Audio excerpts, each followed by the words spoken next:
இந்த மாதிரி சாஃப்டான பூந்தி லட்டு செய்ய 500 கிராம் கடலை மாவு எடுத்துக்கிறேன். மெஷரிங் கப்பால் 5 கப் கடலை மாவு எடுத்துக்கிறேன். மாவை நல்லா சலிச்சிட்டு போட்டுக்கிறேன். 2 பிஞ்சு அளவு எல்லோ ஃபுட் கலர் தண்ணியில் கரைச்சி சேர்த்துக்கிறேன். 1/4 ஸ்பூன் உப்பு சேர்த்துக்கிறேன். 5 கப் கடலை மாவு சேர்த்துக்கு 2.5 கப் தண்ணி சேர்த்து நல்லா கரைச்சிக்கிறேன். இந்த அளவு கரைச்சிக்கங்க. தோசை மாவை விட கொஞ்சம் தண்ணியாக கரைச்சிக்கங்க. ஆயில் நல்லா சூடு வந்த பிறகு இந்த மாதிரி கரண்டியில் கொஞ்சம் கொஞ்சமாக மாவை சேர்த்து பூந்தியாக பொரித்து எடுத்துக்கோங்க.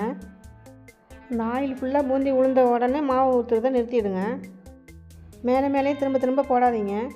மாவு ஊற்றி நிறுத்தின உடனே 2 பரட்டி பூந்தியை எடுத்துடுங்க. ரொம்ப நேரம் எண்ணெயில் போட்டு மொறுன்னு பொரிக்காதீங்க. அது வந்து சாஃப்டாக இருக்குன்னு. எல்லா பூந்தியுமே பொரித்து எடுத்துட்டேன். நல்லா சாஃப்டான பூந்தியாக பொரித்து எடுத்துட்டேன். ஒரு பிளேட்டில் போட்டு நல்லா ஆறுனதுக்கு பிறகு மிக்ஸி ஜாருக்கு மாற்றி 1-2 அரைச்சி எடுத்துக்கோங்க. நான் எல்லாத்தையுமே அரைச்சி எடுத்துக்கிட்டேன். இப்போ பாகு ரெடி பண்ணிக்கலாம். 5 கப் கடலை மாவு போட்டதுக்கு 2.5 கப்பு சீனி போட்டுக்கிறேன். அதே சீனிலே ஒரு மிக்ஸி ஜாரில் 2 ஸ்பூனை எடுத்து 10 ஏலக்காய் போட்டு அரைச்சி எடுத்துக்கிறேன். 2.5 கப் சீனி போட்டதுக்கு 1.5 கப் தண்ணி சேர்த்துக்கிறேன்.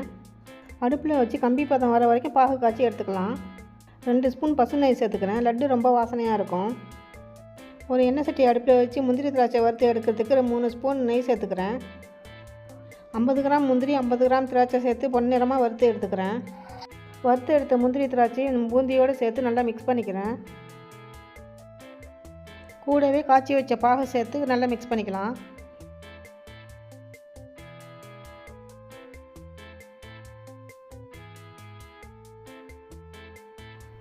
எல்லா பாகையும் சேர்த்து நல்லா ப்ரெஸ் பண்ணி மூடியை போட்டு 2 மணி நேரம் ரெஸ்ட்டில் வைக்கலாம்.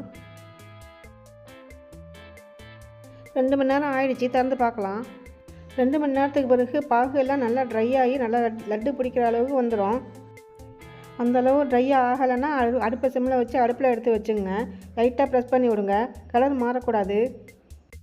இப்போ கரெக்டாக அந்த பாகு நல்லா இறுகி நல்லா லட்டு பிடிக்கிற அளவுக்கு கரெக்டாக பர்ஃபெக்டாக வந்துடும். இப்போ சூப்பரான நெய் வாசனையோட சாஃப்டான லட்டு பிடிச்சாச்சு. இந்த டேஸ்டியான லட்டை நீங்களும் செய்யாமல் விட்டுறாதீங்க. கண்டிப்பாக ட்ரை பண்ணி பாருங்கள். அவ்வளோதான். இந்த வீடியோ இதோட முடியுது. மீண்டும் அடுத்த வீடியோவில் சந்திக்கலாம். தேங்க்ஸ் ஃபார் வாட்சிங்.